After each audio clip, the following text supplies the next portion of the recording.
प्रिय दर्शकों, नमस्कार। एक बार फिर से उपस्थित हूं आप सबके सामने बुधवार के कार्यक्रम में विश्लेषण जन्म कुंडली का। इस कार्यक्रम के अंतर्गत आज जो आप लोगों के बीच से कमेंट के माध्यम से जो मैंने कुंडली चुनी है, इनका नाम है श्रीकांत शाह। एक बात और बताता हूं, आप लोग अपना डेट ऑफ बर्थ, टाइम और प्लेस कमेंट में जरूर लिखा करिए और वहां सवाल भी जितना लिखना चाहते हैं लिख दीजिए। पढ़ने में मजा आता है, आनंद आता है और उसके खेल ही अलग होते हैं खेलने के। भाद्रपद माह 6 सितंबर 1986, 6:45, महाराष्ट्र मुंबई मालाड की ये कुंडली। भाद्रपद माह में जन्मे होने के कारण व्यक्ति का प्रभाव अच्छा है, भद्र पुरुष की भांति है, गोल मटोल होता है और देखने में सुंदर होता है। दक्षिणायन में जन्मे होने के कारण मानसिक अवस्था कई बार चिंतित ज्यादा होती है। हर छोटी समस्या को व्यक्ति बड़ा मानता है। शरद ऋतु में जन्मे हो, ये प्रभाव है, मतलब ये फाउंडेशन है आपका, मतलब आप ऐसे हैं, आप इसको बदल नहीं सकते। चाहे किसी भी ज्योतिष का आप रत्न पहन लो, हाँ ये पक्की बात है। शरद ऋतु में जन्मे होने के कारण अपने काम में व्यक्ति आलस्य नहीं करता, करता है, दूसरे में तुरंत तैयार है, दूसरे का काम तुरंत कर देता है। अपने काम में चलो आज नहीं कल होगा, कल नहीं परसों होगा, ऐसा होता है। शनिवार के जन्मे होने के कारण व्यक्ति लक्ष्य तो ऊंचा बना लेता है, पर उसको पकड़ने के पीछे वो जो मेहनत उतनी करनी चाहिए, वो मेहनत जो आपकी सफलता जिसके लिए आप अपना अधिकार बनाना चाहते हैं, अधिकार में रखना चाहते हैं, उसके लिए उतनी मेहनत नहीं कर पाते। यानी कि हमें लक्ष्य बनाने के साथ साथ उसके मेहनत पे भी हमें फोकस करना होगा या फिर अपनी मेहनत बढ़ानी होगी प्रत्येक चीजों में। चाहे आप किसी भी सवाल के लिए, चाहे घर के लिए हो, चाहे गाड़ी के लिए हो, चाहे नौकरी के लिए हो, चाहे संतान के लिए हो, चाहे किसी भी क्षेत्र के लिए लक्ष्य बना है, वो तय भी है, निर्धारित भी कर रखा है, पर वो मेहनत नहीं है, मतलब अभी आलस्य की स्थिति है। शुक्ल पक्ष के द्वितीय तिथि के चंद्रमा पापक होते हैं। इस वजह से नैसर्गिक रूप से एक शुभ ग्रह जो आपके पक्ष में होना चाहिए था, वो अब आपके पक्ष से दूर चला गया है। इसका मतलब है कि वो चंद्रमा आपकी कुंडली में जहां भी होंगे वो पापक प्रभाव में होंगे। इनका जन्म हस्त नक्षत्र में हुआ है, ये तो बड़ा अच्छा है। शुभ योग में जन्मे हैं, ये बहुत अच्छा है, मतलब ये दोनों प्रभाव अच्छे होंगे, चाहे वो धन के मामले में हो, चाहे वो बुद्धिमत्ता के मामले में हो, चाहे विचारों के मामले में हो, चाहे सुख के मामले में हो, चाहे वैचारिक सुख के मामले में हो, चाहे आध्यात्मिक सुख के मामले में हो, चाहे ज्ञान के मामले में हो, चाहे आशीर्वाद के मामले में हो, ये सबके लिए अच्छा होगा। शुभ योग में भी जन्मे होने के कारण व्यक्ति के साथ शुभता होती है। वैश्य वर्ण और देवगण के होने के कारण व्यक्ति का प्रभाव राजसिक और सात्विक है।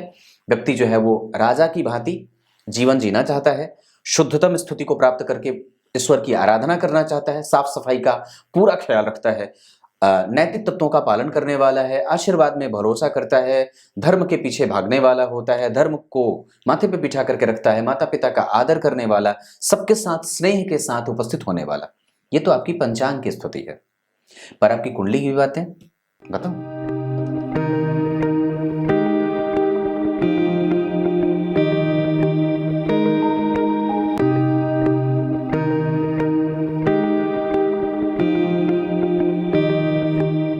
मैं विषय पे लेके आता हूं। यहां पे सबसे पहले पंचांग तो मैंने पढ़ के बता दिया।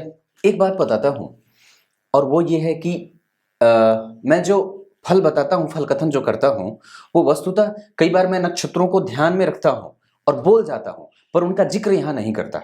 तो आप लोग ये ना सोचना कि मैं खाली वो कर रहा हूं, नहीं नहीं नहीं नहीं, उसमें कई बार यहाँ पे नक्षत्र में देखता हूं, उसके आधार पर यहाँ गणना करके यहाँ मैं जब गुरुजी के यहाँ पढ़ता था, मुझे कई बार बोलने की इजाजत कम होती थी, तुम्हें नहीं बोलना है, ऐसा पहले बोल दिया जाता, तो तुम नहीं बोलोगे।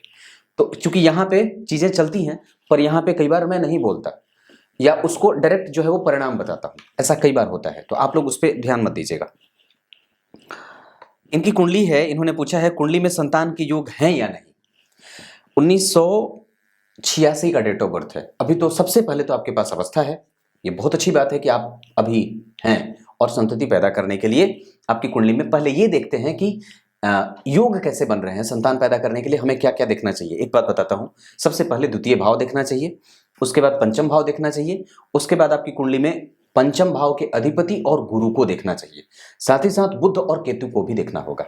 मतलब 4 चीजें, बुध केतु, इन सबको देखने के बाद शुक्र को जरूर देखिए, क्योंकि वही वीर्य का कारक होता है। तो आपकी कुंडली में द्वितीय भाव में चंद्रमा और केतु का ग्रहण लगा है, पर प्रथम दृष्टया ये कमजोर है, यानी कि द्वितीय भाव थोड़ा कमजोर बना है, इस वजह से संतान का सुख विलंब से मिलेगा। यानी कि वहां पे चंद्रमा पापक है और 11 डिग्री के हैं, 27 डिग्री के केतु, वहां पे अंतर है, लेकिन ये बात है कि वहां पे उस भाव में ग्रहण का प्रभाव है, इस वजह से वहां पे विलंब की स्थिति बन रही है। नहीं तो आप सवाल ये ऐसा नहीं पूछते कि पंडित जी मेरी कुंडली में संतान का योग है कि नहीं, आप नहीं पूछते, फिर आप संतति के मालिक हो चुके होते। यानी कि यहाँ पे ये भाव कमजोर हुआ है, तभी व्यक्ति संतति को पूछ रहा है। दूसरा, आप द्वितीय भाव के अधिपति को देखिए, वो लग्न में बैठे हैं। इसका मतलब है कि ये भाव एक तरफ जहां कमजोर हुआ था वहीं वो ठीक भी हो रहा है, क्योंकि लग्नेश के साथ अगर किसी भी ग्रह की युति होगी और वो शुभ ग्रह बन रहा है वो, अगर द्वितीय भाव के अधिपति चूंकि शुभ ग्रह हैं, लेकिन इस कुंडली में वो बहुत अच्छे नहीं होते। यानी कि धन भाव के और पापी भाव के अधिपति होने से कई बार सिंह लग्न की कुंडली के लिए बुध जो होते हैं वो सफल ग्रह तो माने जाते हैं, पर वस्तुतः बहुत ज्यादा अच्छे नहीं होते, क्योंकि वो जन्म कुंडली में एक तो मारक और दूसरा पापी। इस कुंडली में सबसे अच्छे गुरु और मंगल होंगे। सूर्य भी कई बार पापक हो जाते हैं। चंद्रमा जो होता है वो शुभ ग्रह के प्रभाव में होगा तो शुभ ग्रह का प्रभाव करेगा, अगर पापक ग्रह के साथ होगा तो पापक का प्रभाव करेगा। मतलब चंद्रमा की स्थिति जो है वो 12वें भाव की है, ये मारक के रूप में आ जाएंगे। और अगर वो पापक ग्रह के साथ हैं और उस पर शुभ ग्रह का प्रभाव नहीं है, इसका मतलब है कि वो पूर्णतया पापक हैं। इसी वजह से ये भाव आपका कमजोर बन रहा है, इसी कारण से संतति में दिक्कत हो रही है, ये समझना होगा। तो लग्न के अधिपति तो ठीक बैठे, लग्न में बैठे हैं, लग्न बली है। दूसरा नियम क्या कहता है, गलती कहां हो रही है या समस्या कहां से आ रही है? समस्या दूसरी है कि जन्म कुंडली के पंचम भाव में गुरु की राशि बनी है और ये गुरु जन्म कुंडली में शत्रु की राशि में बैठे हैं। यहां के अधिपति जन्म कुंडली में चतुर्थ भाव में बैठ करके लग्न को देख रहे हैं। इस कारण से तो लग्न पे गुरु का भी असर है, यानी कि पंचम भाव के अधिपति लग्न को देख रहे हैं, संतति होगी, जरूर होगी। मतलब ये एक उत्पन्न कर रहे हैं, आशा की किरण दे रहे हैं गुरु। लेकिन ये जल्दी क्यों नहीं कर रहे? क्योंकि ये वक्री हुए हैं, पूर्वा भाद्रपद नक्षत्र में बैठे हैं। गुरु आपकी कुंडली में वक्री है 24 डिग्री के। इसका मतलब है कि वो कुछ परिणाम यहां का तो दे ही रहे हैं, वो देंगे जरूर 100%। ये यहां पे वो मजबूत कहे जाएंगे। दूसरी बात है, पंचम भाव में मंगल बैठे हैं जो कि आपकी कुंडली के लिए चतुर्थ के अधिपति हैं। ये बहुत अच्छी बात होगी, लेकिन ध्यान से समझिएगा कि ये अपना क्रूरतम प्रभाव भी दिखाएंगे। भाग्य भाव के अधिपति होकर के जन्म कुंडली के पंचम भाव में बैठने से प्रभाव जरूर रहेगा। यानी कि वहां पे कोई अच्छा ग्रह ही बैठा है, इस कुंडली का कारक प्लैनेट बैठा है, खराब नहीं बैठा है। और इस भाव के अधिपति भी अगर जन्म कुंडली में यहां नहीं बैठे होते तो जल्दबाजी में बात हो जाती, मतलब अब तक संतान के लिए भटकना नहीं पड़ता। लेकिन समस्या ये आन पड़ी है कि यहाँ के अधिपति शत्रुग्रही हो रहे हैं। हालांकि यहाँ पे तात्कालिक मित्रता में ये जो शनि है वो उनसे तात्कालिक मित्रता में मित्रता का भाव रखेंगे। इस वजह से गुरु वहां पे मित्रता के या मित्र भावस्थ ही होंगे, मित्रता की राशि में ही बैठे हैं, शत्रु नहीं होंगे। एक अच्छी बात ये भी है। दूसरी बात है कि यहाँ पे मंगल बैठे हैं जो कभी कभी गर्भ नष्ट करते हैं, ये एक प्रभाव दिखेगा, क्योंकि पूर्वाषाढ़ा में बैठे हैं और वो शुक्र का नक्षत्र है जो आपकी कुंडली में कहां बैठा, स्वग्रही। यानी कि इसका मतलब ये बनता है कि मंगल के पास बल है, मंगल कमजोर नहीं बैठे हैं। लेकिन अब यहां पे जहां गुरु के बारे में आप गौर कर रहे थे, गुरु अपने ही नक्षत्र में बैठे थे। इसका मतलब है कि गुरु के पास अपना जो पॉजिटिव बल होना चाहिए वो है, और मित्रवत होकर के बैठे हैं, क्योंकि इस भाव का अधिपति 3 घर पीछे ही है, तो ये भी अच्छी बात है। लेकिन मंगल जो यहां बैठे हैं वो जिस नक्षत्र में बैठे हैं उस नक्षत्र का अधिपति आपकी कुंडली में स्वग्रही तो है, इसका मतलब ये भी ठीक है। लेकिन समस्या यह है कि चित्रा नक्षत्र, अब जरा सोचिए, तो पूर्वाषाढ़ा के नक्षत्र के बने शुक्र के नक्षत्र में मंगल और मंगल के नक्षत्र में शुक्र बैठे हैं चित्रा नक्षत्र के। इन दोनों का परिवर्तन होना भी हमें एक आशा की नई किरण या ज्योति दिखा रहा है। हाँ, यहां पे भी बात हाँ में बन रही है, यानी कि एक यहां पे निगेटिव जरूर था। दूसरे ही पल आपके लग्न में ही धन भाव के अधिपति बैठ रहे थे, ये अच्छी बात थी। तीसरे ही पल पंचम के अधिपति लग्न को देख रहे थे, ये भी अच्छी बात है। पंचम भाव के अधिपति लग्न को देख रहे हैं, ये अच्छी बात। उसके बाद पंचम भाव में बैठा ग्रह मंगल जिस नक्षत्र में बैठा है वो परिवर्तन कर रहा है शुक्र के साथ, जो इस कुंडली के लिए अच्छे नहीं होते। मतलब वो एक सामान्य प्लैनेट के रूप में इस कुंडली में देखे जाते हैं, क्योंकि लग्नेश के वो अच्छे नहीं होते, मित्र नहीं होते। लेकिन वो परिवर्तन में है और मंगल और शुक्र दोनों एक दूसरे के लिए सामान्य व्यवहार रखते हैं। इस वजह से वो और भी सामान्य से बेहतर हो जाएंगे, मतलब अच्छे हो जाएंगे। इसका मतलब है कि यहां भी हमारे पक्ष में ही निर्णय दिखता बन रहा है। समझ में आ रही होंगी चीजें मैं जो बता रहा हूं, ऐसे देखनी चाहिए कुंडली, ऐसे नहीं उल्टा पुल्टा कुछ भी बक दिया, नहीं। तो ये बात है, यहां तक देख ली।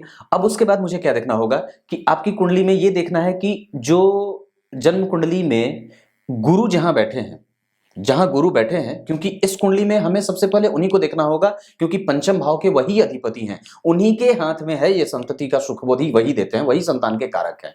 तो संतति भाव के अधिपति जहां बैठे हैं, उस भाव के अधिपति जहां बैठे हैं, उस पे किसकी दृष्टि है? उस पे राहु की दृष्टि है। ये एक नेगेटिव हुआ। इसका मतलब है कि राहु की जो नवी दृष्टि पड़ रही है और वृश्चिक राशि की नीच की दृष्टि पड़ रही है, इसका मतलब है कि हमें सबसे पहले मनाना किसको होगा? हमें गणेश जी को मनाना होगा, क्योंकि वही हमारे काम को खराब कर रहे हैं, क्योंकि वही संतान भाव के अधिपति को बल नहीं प्राप्त करवा रहे हैं। आपकी कुंडली में पंचम भाव के अधिपति जो है वो रुष्ट हो रहे हैं। क्यों? क्योंकि जातक से वो ये चाहते हैं कि बाबू रे पहले गणेश जी की आराधना कर लो, क्योंकि राहु यहां बैठ करके, मैं जहां बैठा हूं उसके अधिपति से मुझे कोई बल नहीं मिल रहा है, इस कारण मैं अपना फल नहीं दे पा रहा। आप यहां पे क्या करेंगे? सबसे पहले कहेंगे कि आपके गुरु खराब है। ऐसा नहीं है, वो गुरु खराब नहीं है, दरअसल वो खराब करे जा रहे हैं। तो हमें यह ढूंढना होगा कि किसके द्वारा वो खराब हो रहे हैं। तो वो राहु के द्वारा अष्टम भाव में बैठ करके ये तो इतना ज्यादा सवालिया बना देता है, पगला देता है।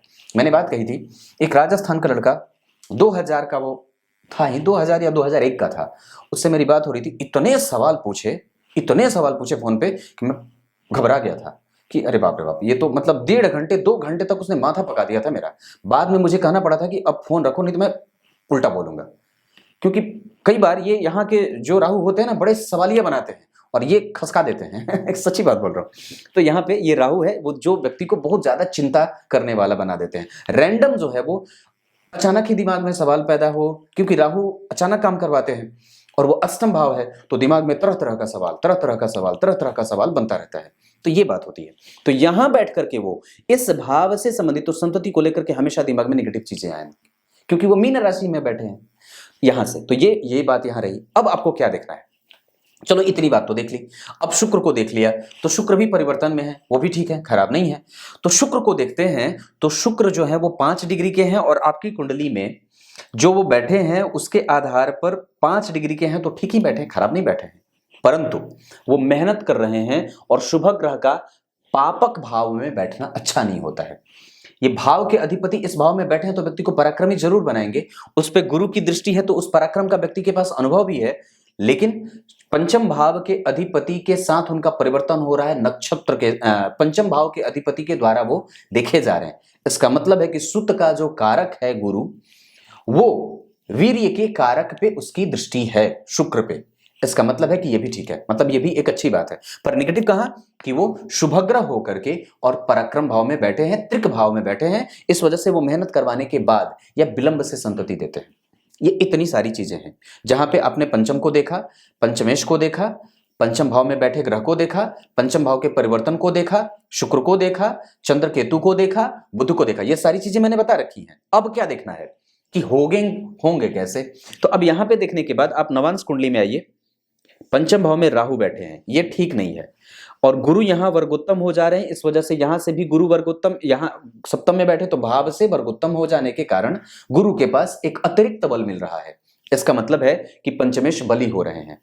अब ये एक अच्छी बात है। शुक्र केंद्र में बैठे यानी कि शुभग्रह बैठे जो कि सप्तम के अधिपति थे, ये भी बड़ी अच्छी बात है। पंचम भाव से पंचम में बैठे हैं, ये भी अच्छी बात है।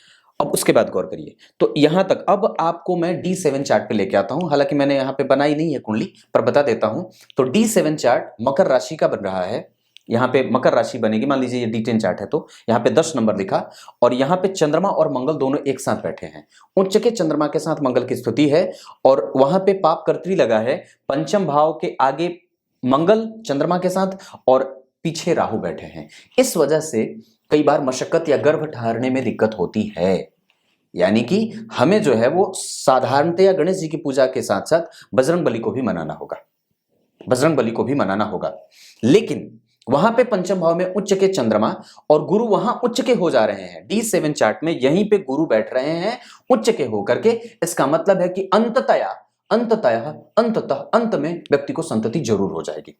दूसरी बात बता दूं, आपकी कुंडली में ये तो चीजें हो रही हैं कि हो जाएंगी। अब इसको और भी गहराई से समझते हैं। तो अगर लग्न के अधिपति लग्न में बैठे हों, ध्यान से समझिएगा, यह सूत्र बता रहा हूं संतान उत्पत्ति के।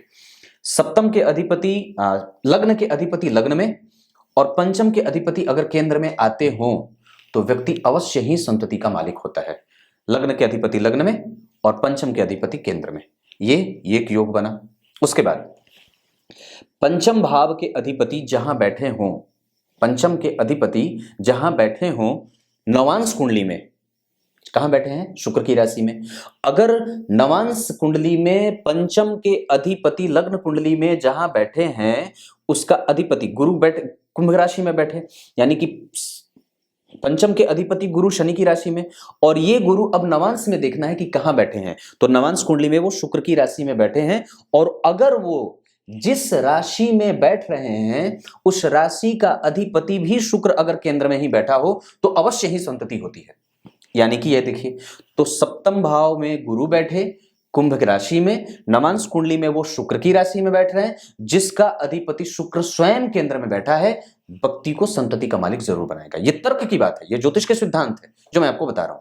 उसके बाद ये यहां से अच्छी बातें दिखाई, यहां अच्छी बात, मतलब इस सवाल का उत्तर मिल जाता है कि व्यक्ति संतति का मालिक अवश्य हो जाएगा। उसके बाद और आगे अगला सवाल है, क्या दो विवाह के योग है? यहां किसी का एक नहीं होता, आप दो दो करा रहे हो, ऐसा नहीं। हंसी कर रहा था। सप्तम भाव में गुरु अकेले बैठे हैं, आप जिम्मेदार थोड़े कम हैं। जितनी चिंता आपकी पत्नी संतति के बारे में करती होंगी उतनी आप नहीं करते होंगे, ये बात पक्की है। दूसरी बात कि आप थोड़े से गंभीर ज्यादा हो जाते हैं कभी कभी, और कभी कभी बचपना ज्यादा कर बैठते हैं। और कई बार ऐसा भी होता है कि व्यक्ति की कुंडली में जब पंचम भाव का अधिपत्य गुरु के पास हो और वो गुरु अगर किसी शुभ ग्रह से देखे जाते हो, लेकिन गौर करिए ये पापक ग्रह के साथ या क्रूर ग्रह के साथ, यहाँ पे सूर्य और बुध की क्रूर दृष्टि पड़ रही है, और उस गुरु के ऊपर किसी भी शुभ ग्रह का कोई और प्रभाव नहीं है। अगर शुक्र यहाँ बैठे होते तो निसंदेह बुध भी शुभ ग्रह हो जाते। इसका मतलब है कि ये बुध भी क्रूर दृष्टि ही डाल रहे हैं। इस कारण से गुरु को एक पॉजिटिव नेचर नहीं मिल रहा है, इस कारण से गुरु को मशक्कत करनी पड़ रही है। लेकिन देर से ही सही, पर ये गुरु देते जरूर देखे जा रहे हैं। यहां भी वो उच्च की राशि के साथ बैठे हैं, शनि की उच्च राशि है ना, और शनि के साथ बैठे हैं। शुक्र यहां वृश्चिक के, यहां भी वृश्चिक के, केंद्र में दशम स्थान खाली है, इस वजह से कर्म क्षेत्र आपका कमजोर है। आपके द्वारा किए गए कर्म कई बार देर से परिणाम देते हैं और वो रहेंगे। अगर हो सके तो सूर्य की आराधना जरूर करनी चाहिए। अब उसके बाद आपको मैं बता देता हूं, आपकी कुंडली में पंचम भाव के जो अधिपति होते हैं गुरु, वो आपकी कुंडली में डिग्री के हिसाब से 24 डिग्री के हैं, मृतप्राय हो गए, यानी कि पंचमेश मृतप्राय। और उसके बाद बुध और केतु को देखिए, तो केतु तो यहाँ पे सबसे पहले समस्या पैदा कर रहे थे, और बुध जो है वो आपकी कुंडली में अस्त है। यानी कि बुध और केतु, मैंने क्या बात कही कि हमें दो चीजों को मनाना होगा। अगर हम गणेश जी की पूजा करते हैं तो ये भी ठीक हो जाता है, जो राहु के कारण कमजोरी पैदा हो रही थी, और दूसरे गणेश जी की पूजा से बुध भी हमारे ठीक हो जाएंगे। यानी कि हमें गणेश जी और बजरंगबली की पूजा करनी है। आपकी कुंडली में अपने अगला सवाल पूछा है कि दो विवाह का योग, ऐसा कुछ भी नहीं है, और इन सब चक्करों में ज्यादा पड़ना भी नहीं है। एक विवाह कर लिया काफी नहीं है, और दूसरा अगर संतति न भी हो तो भी इसी पत्नी के प्रति आपको ईमानदार होना चाहिए। और ऐसा नहीं है कि संतति नहीं हो रही है, हालांकि आप महाराष्ट्र के हैं, मैं बहुत अच्छे से समझ सकता हूं कि आपकी कुंडली बुद्धिमत्ता को प्रदर्शित कर रही है। लग्न को गुरु देख रहे हैं, लग्न से पंचम भाव में मंगल जैसा एक पराक्रमी और दिव्य जिम्मेदार ग्रह बैठा है, तो आपको कभी भी अडिग बना देता है, हटाएगा नहीं। तो ये चीज ठीक है, इसमें कोई भी वो समस्या नहीं है। दो विवाह के योग नहीं है आपकी कुंडली में, ऐसा मत सोचिए। और खुद का मकान कब तक होगा आपकी कुंडली में? अगर इस सवाल का उत्तर देता हूं तो शनि यहां बैठे हैं, देर से दे सकते हैं लेकिन बैठे हैं तो जरूर देंगे। मंगल बढ़िया बैठा है, उस भाव से केंद्र में गुरु बैठे हैं, इस भाव पे राहु शनि का प्रभाव है, मंगल इस भाव से केंद्र में है, शुक्र पीछे बैठे हैं, सुख अवश्य है। पर कब? तो आपकी कुंडली में 2028 जब गुरु में शुक्र आएंगे तब, या फिर एक योग इधर तो अभी ऐसा कुछ नहीं देख रहा हूं, आपकी कुंडली में एक योग और भी बढ़िया बन रहा है 2025 में। तो 2025 के छठे महीने में और 2028 के करीब में आपके पास अपने भवन का अभी गुरु की दशा चल रही है, आपको इसी दशा काल में संतति हो जाएगी, और अवश्य ही हो जाएगी। मैं एक बात और भी कहूं तो आपकी कुंडली में 2022 के 11वें महीने के बाद संतति का योग उत्पन्न होता देख रहा हूं। दूसरी बात बता दूं, उसमें और भी निकटता से देखता हूं तो आपकी कुंडली में एक योग और भी बहुत अच्छा जो बन रहा है, वो बन रहा है 2022 के 11वें महीने के बाद बना, और एक योग बन रहा है 2023 के 10वें महीने में। ये दो योग बड़े अच्छे हैं, पर इसके लिए आपको संपर्क कर लेना चाहिए। मतलब मुहूर्त कौन सा है, अच्छा समय कब सा है, ये चीज देख लेना चाहिए। ये आपकी कुंडली के सवाल थे, मतलब ये चीज समझ गए होंगे आप। कर्म क्षेत्र से संबंधित आपने कोई सवाल नहीं पूछा है।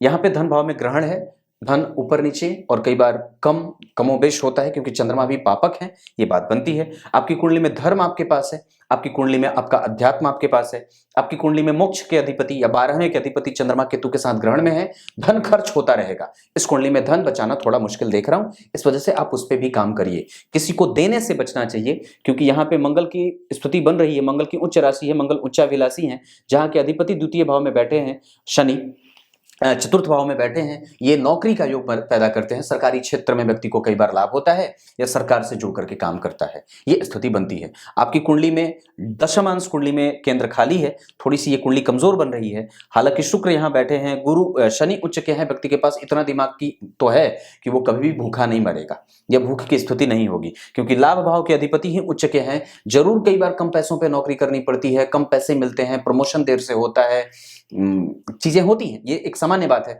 क्योंकि वो किसी के हाँ में हाँ नहीं मिलाता, जी हुजूरी नहीं करता और अपना स्वतंत्र जो है वो प्रभाव रख करके जीवन को आगे बढ़ाना चाहता है। ये आपके व्यक्तित्व की बात कर रहा हूं। आपकी कुंडली में सूर्य पूर्वा फाल्गुनी के बैठे हैं, शुक्र का नक्षत्र, शुक्र स्वग्रही होकर के बैठे हैं, खराब नहीं है, लेकिन हाँ मशक्कत बाकी है, मेहनत भी बाकी है। अभी आपकी कुंडली में 2000 मैं जो देख रहा हूं उसके आधार पर 2036 तक गुरु की दशा चल रही है। इस दशा काल में आपको धर्म करना चाहिए, मंत्र जप करना चाहिए, पूजा पाठ, इन सब चीजों पे ध्यान ज्यादा बढ़ाइए और अगर हो सके तो अपने से बड़े लोगों का आशीर्वाद जरूर लीजिए, किसी को गुरु बनाइए और उससे जाकर के ये सवाल पूछिए कि मेरी संतति कब होगी। अगर वो कह देगा तो निसंदेह कुछ ना कुछ हो जाएगा। एक बात और बताता हूं, संतति के लिए मैं समझता हूं कि व्यक्ति को आपकी कुंडली में शुक्र भी जो है वो 5 डिग्री के हैं, बाल अवस्था के हैं, गुरु भी मृतप्राय हैं, बुध भी जो है वो थोड़ा अस्त होकर के कमजोर प्रभावों को कर रहा है। हालांकि वो अस्त होने के बावजूद भी परिणाम देता है, लेकिन फिर भी अगर आप डायरेक्ट देख रहे हैं तो चीजें थोड़ी कमजोर जरूर हैं। ये तो मैंने इतना दिमाग लगाया तब जाकर के इतनी सारी चीजें आपको पॉजिटिव, आपको ताकि आपका मनोबल बढ़ जाए, ये चीज है। मैं ढूंढना क्या चाहता हूं कुंडली से, एक बार मैं बोल दूंगा तो बोल दूंगा कि नहीं, लेकिन हाँ मुझे ये देखना है कि क्या कोई आसार बन रहे हैं क्या।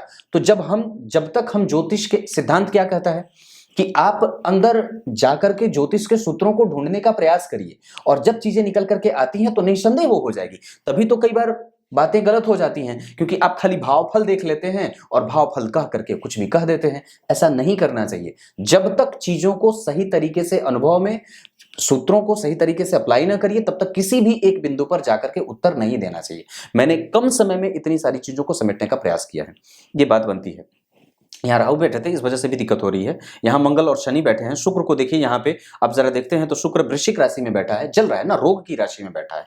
अब यहाँ पे तुला में बैठे, ये तो अच्छी बात थी, पर यहाँ जलने लगे, इस वजह से थोड़ी सी समस्या यहाँ भी बन रही। तो अपने आप को जितना ज्यादा हो सके शारीरिक रूप से एक्टिव रखने का काम करना होगा। मंदिर को धोने का काम करिए, गुरु की सेवा करनी है तो मंदिर की सेवा करिए, मंदिर जाकर के धोने का काम करिए, ये सबसे विलक्षण काम होगा और सबसे आपके प्रभावों को विकसित करने का ये प्रभाव विकसित करेगा। तब तक के लिए आपके सवाल तो मैंने बता दिए हैं, बने रहिएगा, श्रीमान जाना नहीं है। एक बात और बताता हूं, मैं जिन लोगों की कुंडलियां शामिल कर रहा हूं उनसे ये अपेक्षा करता हूं कि आप लोग बने रहें हमेशा और मेरे साथ कम से कम व्यापारिक संबंध न रखें, क्योंकि मैं व्यापारिक तरीके से किसी के साथ पेश भी नहीं आता हूं और व्यापारी नहीं हूं, पंडित हूं। तो ब्राह्मणों का मन बड़ा जो होता है वो पवित्र होता है, वो खाली जो है वो मिष्ठान पे और भोजन पे यही मिल जाए तो बहुत काफी है, बस वही है, उससे ज्यादा मुझे कुछ नहीं चाहिए। तो ये काम आपका है, आप प्रयास करिए, बिल्कुल ही आपकी कुंडली में संतति का योग हो। चलिए आगे बढ़ते हैं, तब तक के लिए बहुत बहुत नमस्कार।